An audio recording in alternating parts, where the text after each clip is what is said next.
keberagaman adalah perbedaan yang ada di sekitar kita. Kalau misalnya kita kan dengan sesama manusia tidak mungkin sama, mungkin berbeda agamanya, berbeda sukunya, berbeda bahasanya, ya kan?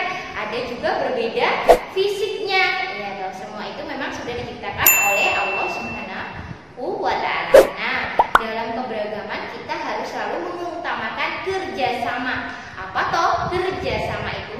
Kerjasama merupakan perwujudan sikap persatuan dalam keberagaman. Jadi kalau dalam keberagaman itu sesama makhluk, sesama manusia saling bekerja sama, berarti sudah menunjukkan persatuan. Nah, kali ini kita sama-sama akan belajar apa saja sikap bersatu di sekitar kita. Ya tidak, kita mulai saja dari kegiatan bersatu dalam keberagaman di tempat bermain. Yang pertama, kalian perhatikan kedua gambar tersebut. Ada Siti dan teman-teman yang sedang membersihkan tempat bermain. Ada juga Siti dan teman-teman yang sedang berolahraga dengan berkelompok.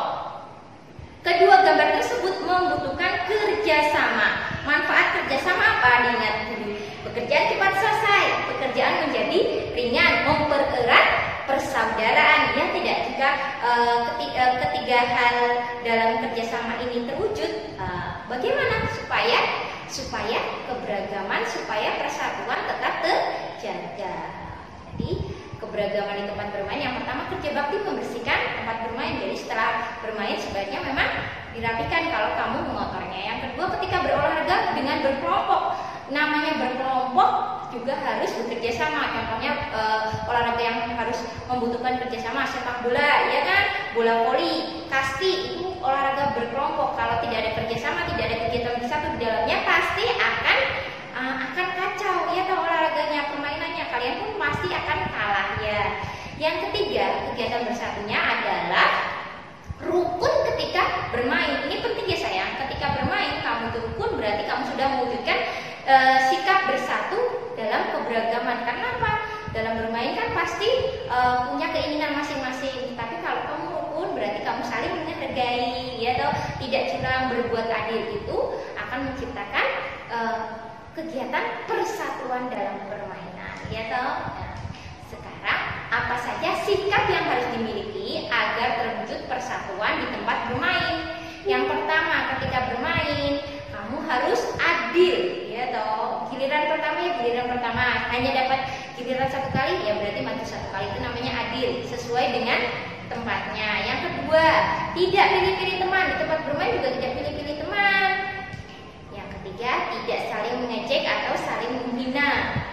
Yang keempat, sportif itu mau menerima kekalahan, juga tidak berbuat curang. Itu yang harus kamu wujudkan ketika kamu sedang berada di tempat bermain. Jika keempat ini kamu wujudkan, otomatis kalian akan mewujudkan bersatu dalam keberagaman. Jadi walaupun temanmu berbeda-beda, kalian pasti tetap bersatu dalam bermain dan rukun.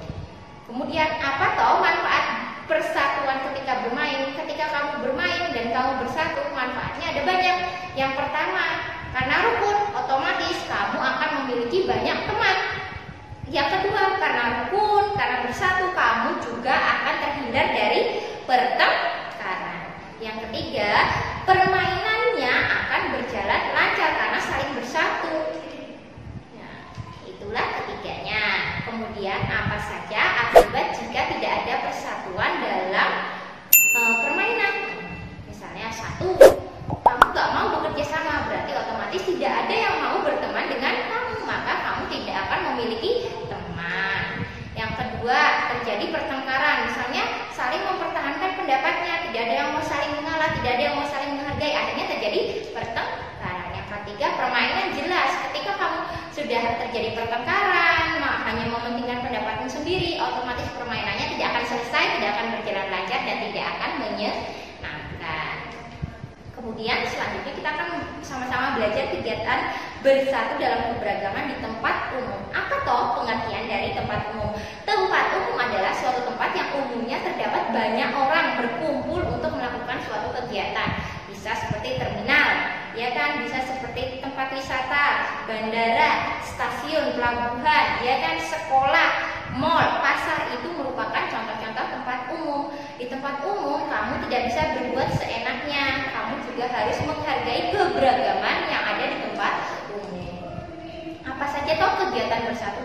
keberagaman di sekitar rumah, ya kan? Sekitar lingkungan rumah juga, di jalan, di depan rumahmu itu juga tempat umum. Nah, apa saja? Yang pertama kamu lihat warga yang sedang bergotong royong membersihkan sekitar rumah, itu juga salah satu bentuk bersatu dalam keberagaman. Bayangkan kalau tidak mau bersatu membersihkan lingkungan rumah, biasanya ketika hari libur atau hari Minggu ya, warga biasanya bersatu membersihkan lingkungannya. Lingkungan di rumahku pasti akan menjadi kotor, kamu juga tidak nyaman tinggal di sana, ya toh. Kemudian kegiatan bersatu yang kedua biasanya kamu lihat di lingkungan rumah adalah sholat berjamaah, ya. Karena sedang pandemi saat ini, mungkin beberapa musola atau masjid ditutup agar tetap menjaga higienitas dari tempat ibadah tersebut. Yang ketiga adalah musyawarah di desa, biasanya memilih ketua RT, musyawarah untuk menyelenggarakan kegiatan-kegiatan di desa, biasanya diadakan dengan cara musyawarah. Itu juga menunjukkan kegiatan bersatu dalam keberagaman.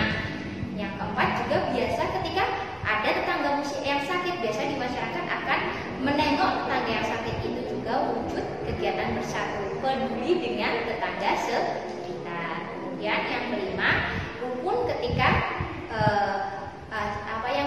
ikut serta dalam kegiatan misalnya 17 Agustus seperti pada gambar, ya kan? Terus saling warganya rukun mau bekerja sama, misalnya menghias lingkungan sekitar agar kegiatan 17 Agustus menjadi meriah. Itu juga wujud kegiatan bersatu dalam keberagaman di lingkungan sekitar. Kemudian apa saja yang perlu kita lakukan agar ketika berolahraga itu terjadi kerjasama? Yang pertama, saling menghargai. Yang kedua, tidak pilih-pilih teman. Yang ketiga, itu adalah hal-hal yang harus kamu lakukan ketika berolahraga 1-4. Ya, benar.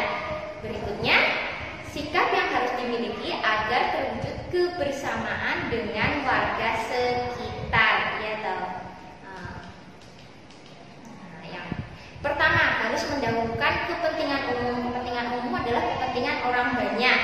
Jadi harus didahulukan dulu kepentingan orang umum dulu. Yang kedua, selalu menyelesaikan masalah dengan kepala dingin, tidak mudah emosi. Jadi kalau warga sekitar, kalau ada masalah apa-apa di sekitar di lingkungan rumahmu, biasanya harus menyelesaikan masalahnya dengan apa? Dengan musyawarah, dengan kepala dingin. Kemudian saling membantu, antar sesama warga harus saling membantu.